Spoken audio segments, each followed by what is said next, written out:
नमस्कार मित्रों। एक बार फिर से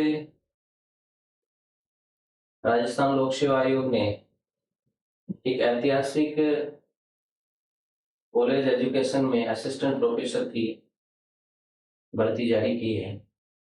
उस पर चर्चा हम आज करने के लिए उपस्थित हुए।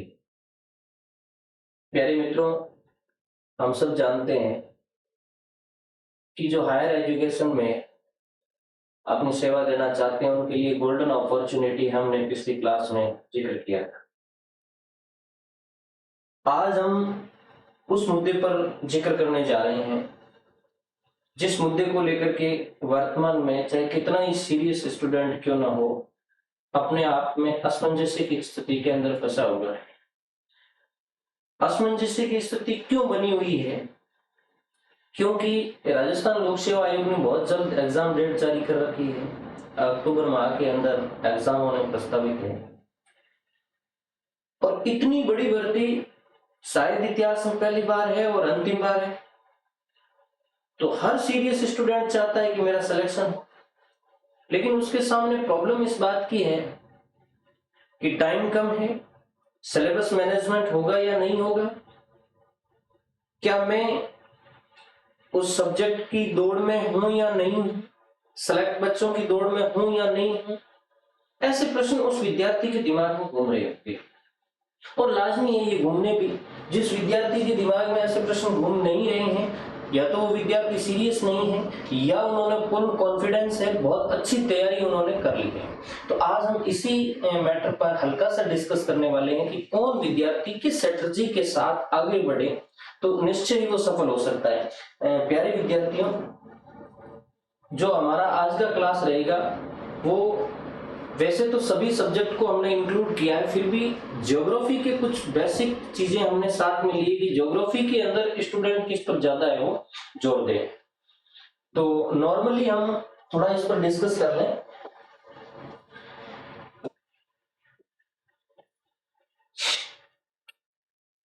हम सब जानते हैं कि इस समय बच्चों के दिमाग में 2-3 प्रश्न हैं और वो आप सब जानते हैं कि वो प्रश्न कौन से हो सकते हैं। जैसे सिलेबस मैनेजमेंट, बहुत लेंथी सिलेबस और आपके पास दिन कितने हैं? 4 महीने, 4 माह है आपके पास।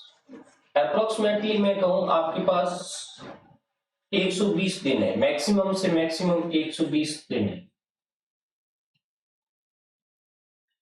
आपको 120 दिन में कॉलेज लेक्चरर बनना है बड़ा टफ काम, लेकिन सफल कौन होगा? जहां तक मैं बात बताऊं, वही स्टूडेंट सफल होंगे जो सीमित विषय वस्तु के साथ सिलेक्टिव विषय वस्तु पढ़ रहे हैं, बहुत सॉर्टेड है, लिमिटेड क्राइटेरिया के अंदर पढ़ रहे हैं, बिल्कुल व्यवस्थित पढ़ रहे हैं, उसके पास एक अच्छी रणनीति है, टाइम मैनेजमेंट उसका अच्छा है, किस पोर्शंस को ज्यादा जोर देना है, किस पोर्शंस पर कम जोर देना है।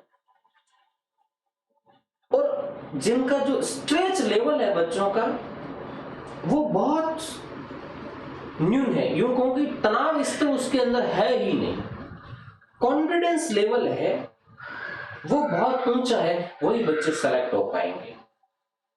प्यारे विद्यार्थियों, जहां तक मैं मेरा व्यू बताऊं, हालांकि स्ट्रेस प्रत्येक विद्यार्थी के आ सकता है किसी भी इश्यूज को लेकर के, लेकिन काश मैं ये सोचूं कि आज इस कंडीशंस में मैं होता, मेरे सामने ये पॉसिबिलिटी ये प्रॉब्लम होती, तो मैं किस तरीके से निराकरण कर पाता, ये चीज मैं आपको बता रहा हूं। कॉलेज असिस्टेंट प्रोफेसर की भर्ती में तैयारी करने वाले जो विद्यार्थी हैं, जहां तक मैं समझ पाया हूं इस समय 3 तरह के विद्यार्थी हो सकते हैं। आप अपना जो क्लासिफिकेशन है वो इन 3 तरह के स्टूडेंट में देख सकते हैं कि आप किस स्टूडेंट की श्रेणी में आते हैं। उक्त स्टूडेंट की श्रेणी में आप आते हैं तो आपको किस तरीके से तैयारी करनी चाहिए। प्यारे विद्यार्थियों, सबसे पहले वो स्टूडेंट है जो पिछली भर्ती के अंदर बहुत अच्छा कर चुके हैं,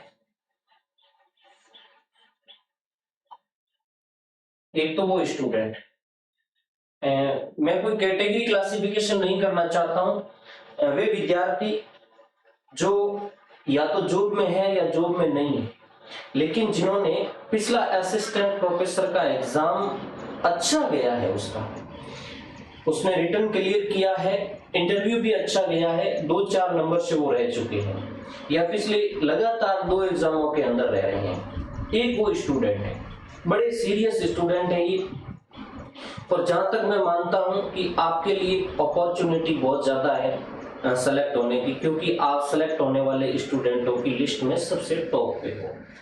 तो पहले वे स्टूडेंट है जो पिछली भर्ती में माइनर मिस्टेक से रहे। दूसरे कुछ ऐसे स्टूडेंट है जिन्होंने पिछली भर्ती में कुछ विशेष नहीं किया था, लेकिन इस बार वो अच्छी तैयारी कर रहे हैं या उन्होंने अच्छा मानस बना रखा है और वो गवर्नमेंट जॉब में है। बेसिकली सेकंड कैटेगरी में उन स्टूडेंटों को लेना चाहता हूं जो गवर्नमेंट जॉब में है, और गवर्नमेंट जॉब में विशेषकर स्कूल एजुकेशन के अंदर लेक्चरर है या फिर वो सेकंड ग्रेड है या और कोई वो जॉब के अंदर है, लेकिन अपना सब्जेक्ट उसका स्ट्रॉन्ग है। यहां मैं आपको ये बताऊंगा कि आप जॉब में है लेकिन आपका सब्जेक्ट स्ट्रॉन्ग है, ये सेकंड कैटेगरी के स्टूडेंट है। और तीसरी कैटेगरी में वे स्टूडेंट आ रहे हैं जो बिल्कुल न्यू है, बिल्कुल नए स्टूडेंट हैं, बेरोजगार हो सकते हैं। हाँ, क्योंकि मैंने रोजगार वालों को सेकंड कैटेगरी में ले लिया, तो तीसरी कैटेगरी में बिल्कुल नए और बेरोजगार स्टूडेंट हैं और जिनको सब्जेक्ट का भी बेसिक नॉलेज कम है, नए बच्चे हैं, कम जानकारी है सब्जेक्ट के बारे में। ये 3 टाइप के बच्चे हैं, इन पर मैं बिल्कुल शॉर्ट में आपको बताऊंगा कि अब इनको क्या करना है। मैं कहता हूं इनके लिए 99% चांसेस सिलेक्ट होने की, इनके लिए भी 80 से 100% या 90% चांस है सिलेक्ट होने की, और इनमें कुछ बिरले हो सकते हैं लेकिन थोड़ा इनको प्रॉब्लम है। अब ये बच्चे क्या करें? इन बच्चों के लिए मैं बता रहा हूं कि जो पिछली भर्ती में माइनर मिस्टेक से रह गए थे। प्यारे विद्यार्थियों, पिछली भर्ती में माइनर मिस्टेक से रहने का मतलब आप इंटरव्यू तक पहुंचे हैं या आपने जो मेंस का एग्जाम दिया है, आपका एग्जाम बहुत अच्छा गया है, आप थोड़े से नंबरों से इंटरव्यू कॉल होने से चूक गए हैं और कुछ समय से आप बहुत अच्छी तैयारी कर रहे हैं पिछले समय से, और अब लगभग आपने सिलेबस को अच्छा कर लिया है, या उनमें वो भी है जिन्होंने अभी तक सिलेबस शुरू भी नहीं किया लेकिन पिछली भर्ती में आपका जो प्रोग्रेस था वो अच्छा था। अब आपको क्या करना है, मेरी आपसे यही गुजारिश रहेगी, सबसे पहले ये जो स्टूडेंट है इनको केवल अपना पूर्व का आत्म विश्लेषण करना है, नंबर 1। हालांकि बहुत सारे बच्चों ने कर लिया होगा, क्योंकि जो बच्चे पिछली बार रहे हैं वो बच्चे निश्चय ही अपना आत्म विश्लेषण उस समय उन्होंने कर लिया था कि भाई मैं किस वजह से है वो पिछड़ा हूं, और आत्म विश्लेषण करने के बाद आप अपना कमजोर पार्ट है उसको ढूंढ लें, और जिसने ये काम कर लिया है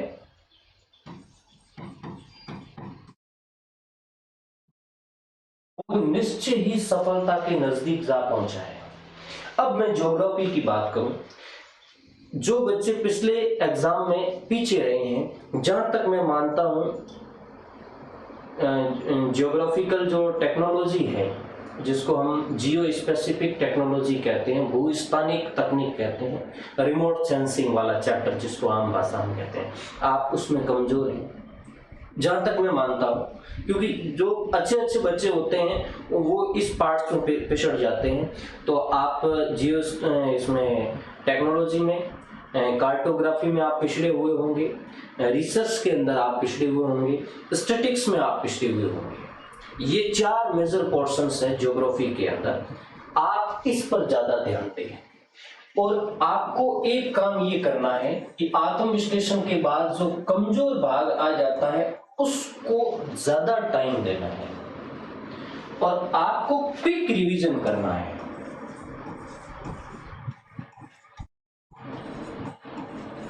थोड़ा फास्ट पढ़ना है। देखो पिछली भर्ती में आप अच्छी तरीके से उस थ्योरी को क्लियर कर करके आगे बढ़ रहे थे, अब आपकी थ्योरी क्लियर है। आपको ऐसा नहीं है कि एक लंबा समय डेविस पे दे दें, वॉन थ्यूनेन पे दे दें, वेबर पे दे दें, ऐसा आपको नहीं करना है। और हाँ, एक आपको ये काम करना है कि नया कुछ भी मत पढ़ें।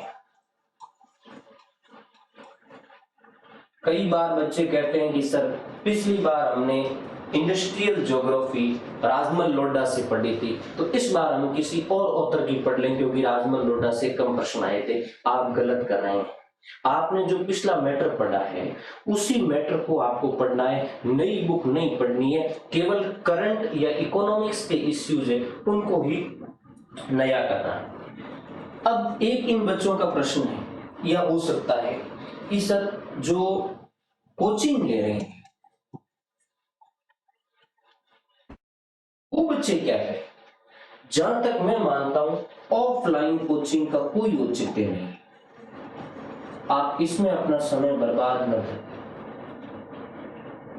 और हाँ, कुछ बच्चे कहते हैं कि सर हमने ऑनलाइन कोर्स ले रखा है। मेरी इन बच्चों से सलाह है कि आपने ऑनलाइन कोर्स ले रखा है तो कोई गुनाह आपने नहीं किया है। आप ऑनलाइन कोर्स में से उसी चीज को पढ़ें जो आपको टफ लगती है, यानी आपको कठिन लगती है।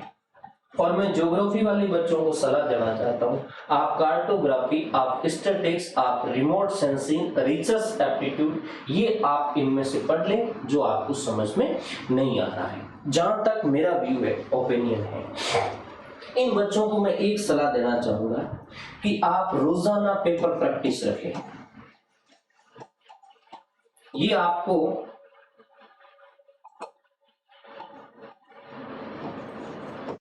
सफलता तक ले जाने का एक अच्छा माध्यम है। कोई आपको घबराने की जरूरत नहीं है। 3-4 चीजें आपको ध्यान रखनी है। एक तो कमजोर पार्ट्स पर ज्यादा ध्यान देना है, जल्द रिवीजन करना है, आपको किसी चीज को लेकर के और लंबा नहीं बैठना है, क्योंकि मैं मानता हूं कि आपका रिवीजन महीने 1.5 महीने भर एक सिलेबस का हो जाएगा। जब अगली बार आप रिवीजन करोगे तो आप मोर देन टॉप हो जाओगे। आप कुछ भी नया मत पढ़े। सब्जेक्ट की बात कर रहा हूं मैं, सब्जेक्ट और जीके के जो हिस्ट्री ज्योग्राफी की कंसेप्ट है वो, बाकी समसामयिक है वो आप देख सकते हैं। आप ऑफलाइन कोचिंग जाने से इस समय बचे, क्योंकि बहुत लंबा सिलेबस होता है, वो इतना पूरा नहीं करवा सकते। 4 महीने आपका जाने आने में समय बर्बाद होगा। ऑनलाइन में से आप कठिन चैप्टर को ही पढ़े, पेपर प्रैक्टिस आप अच्छी रखें। और हमेशा आपको 8-10 प्रश्नों के छोटे छोटे पेपर है वो सॉल्व करने हैं। टॉपिक वाइज आपका बढ़िया टाइम टेबल बना हुआ होना चाहिए। और कितने घंटे पढ़े, तो इन बच्चों को मैं ये सलाह देना चाहता हूं कि जितना आप पढ़ सकते हैं उतना पढ़े। कुछ कहते हैं 7 घंटे पढ़े, 8 घंटे पढ़े। मैं कहता हूं आप 12 घंटे, 14 घंटे, 15 घंटे जितना पढ़ सकते हैं पढ़िए। और दूसरा, कब पढ़े, सुबह पढ़े, शाम को पढ़े, जब आपका मस्तिष्क इस बात के लिए एग्री है कि मैं एक्सेप्ट कर सकता हूं, आप पढ़ते रहिए। तो ये तो उन बच्चों के लिए था जिसके सामने गोल्डन अपॉर्चुनिटी है। और आपका मैं कहता हूं 99% होगा जो पिछली बार इंटरव्यू दे करके आए हैं, 100% होगा। और अगले वाले बच्चों में से भी जो सीरियस बच्चे हैं उनका सिलेक्शन होने की अच्छी पॉसिबिलिटी है। उसके बाद अगले वो बच्चे आते हैं जो सेकंड कैटेगरी के हैं, सर्विस में है, जॉब कर रहे हैं। हाँ, इसमें भी जॉब वाले हो सकते हैं, जो मोर टैलेंट वाले, उसमें भी जॉब वाले हो सकते हैं, तो वो कोई इश्यू नहीं है। अब जो जॉब में है लेकिन थोड़ी उन्होंने सीरियस तैयारी नहीं करी है, जॉब में है लेकिन सीरियस तैयारी नहीं है, अभी वो मन लगा करके पढ़ रहे हैं। किसी ने महीना भर शुरू किया है, किसी ने अभी शुरू किया है। तो आपको भी घबराने की कोई आवश्यकता नहीं है। जो स्कूल एजुकेशन से लेक्चरर है उनको मैं ये सलाह देना चाहूंगा कि आप पूरे सिलेबस को बराबर टाइम मत देना। आपने जो स्कूल एजुकेशन के अंदर लेक्चरर का पोर्शन पढ़ा था, तो जो लेक्चरर के अंदर था उसको कम समय देना है। जैसे मैं ज्योग्राफी की बात करूं, फिजिकल ज्योग्राफी का एक बहुत बड़ा चैप्टर स्कूल एजुकेशन के लेक्चरर में था, ह्यूमन का बहुत कम था। तो ज्योग्राफी वाले बच्चे हैं, वो जो ह्यूमन वाला पार्ट है, ह्यूमन वाला पार्ट्स का मतलब पेपर सेकंड है, उस पर आप अपना ज्यादा ध्यान।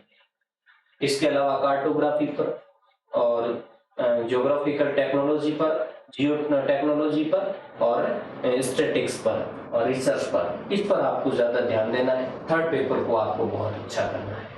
आपको घबराने की कोई आवश्यकता नहीं है, क्योंकि ये जरूरी नहीं है कि पिछली बार आपने इंटरव्यू दिया है या नहीं दिया है। कई बार एमए करते हुए बच्चे सेलेक्ट होते हैं, तो ये चीज तो कोई मायने नहीं रखती कि आप किस लेवल पे हो, आपसे आगे कितने हैं या पीछे कितने हैं। और आपके लिए मैं ऑफलाइन कोचिंग की सलाह नहीं दूंगा, क्योंकि इस समय ऑफलाइन कोचिंग के लिए टाइम नहीं है। ऑनलाइन के लिए भी मैं आपको यही सलाह दूंगा कि आप कठिन चैप्टर को ही देखें, क्योंकि आप स्कूल एजुकेशन में लेक्चरर है, आपने ज्योग्राफी, हिस्ट्री, पॉलिटिकल जो भी आपका सब्जेक्ट है उसको आपने बहुत अच्छा पढ़ा है, तो ये तो कोई बड़ी बात है नहीं कि आपको कुछ समझ में नहीं आता है। जो चीज आपको, जैसे ज्योग्राफी के बच्चे हैं, उनको जो चीज समझ में नहीं आती वो आप किसी भी ऑनलाइन क्लास से ले सकते हैं। अब ऑनलाइन क्लास के अंदर एक सबसे बड़ा इश्यू है कि आजकल मार्केट के अंदर जितनी भी ऑनलाइन क्लासें अवेलेबल है, उसने अपना पूरा कोर्स है वो दे रखा है। तो अब भागते भूत की लंगोटी सही, तो कम से कम कोर्स तो आपको खरीदना ही है। उनमें से आपको जो चीज नीड है, जिसकी आवश्यकता है, उसको पढ़ना है। आपके लिए पेपर प्रैक्टिस की मैं ये सलाह दूंगा कि आप पहले अपना सिलेबस थोड़ा नजदीक ले जाने की कोशिश करें। जब आपका 70-80% सिलेबस हो जाएगा, उसके बाद आप रोजाना पेपर प्रैक्टिस शुरू करें। तो जैसे ही आपका सिलेबस नजदीक जाएगा, तो फिर पेपर प्रैक्टिस करने का आनंद आएगा। और आपको जहां तक मैं सलाह देता हूं कि 2 महीने के अंदर, 2 से 2.5 महीने के अंदर एक बार आपको क्विक सिलेबस तैयार कर लेना है, और उसके बाद है वो अपना जो रिवीजन है, जिसमें आप कमजोर हो, उसको थोड़ा ज्यादा है वो क्विक रिवीजन करना है। बाकी एक दोनों ही, जो पिछली कैटेगरी के बच्चे और इस कैटेगरी के बच्चे, उनका एक साझा सवाल है कि सर इस समय जो जॉब के अंदर है बच्चे, क्या वो छुट्टी लें या नहीं लें? ये एक बड़ा प्रश्न है इस समय स्टूडेंटों के सामने। देखो विद्यार्थियों, जहां तक मेरा व्यू है, ओपिनियन है, कि आपको इतनी जल्दी छुट्टी नहीं लेनी चाहिए। मैंने भी जब असिस्टेंट प्रोफेसर की तैयारी की थी, तो मैंने पूरे मेरे तैयारी और एग्जाम और इंटरव्यू सब सेशन लेकर के, और मैंने 40 दिन की छुट्टी ली थी, जिसमें 7 दिन मैंने इंटरव्यू देने गया उस समय के लिए की, और कुछ एग्जाम दिया उस समय की, कुछ एग्जाम से पहले की। तो यदि अपन लंबी छुट्टी पे चले जाते हैं, तो लंबी छुट्टी पर जाने का एक मानसिक तनाव हमारे ऊपर आ जाता है, और क्या पता एग्जाम डिले भी हो जाए। तो अब मैं आपको ये सलाह दूंगा कि इस समय आप छुट्टी न लें, आप महीना 1.5 महीना इंतजार करें, एग्जाम शेड्यूल आ जाएगा, उसके बाद भी आपके पास महीना बचेगा, तो महीने की छुट्टी।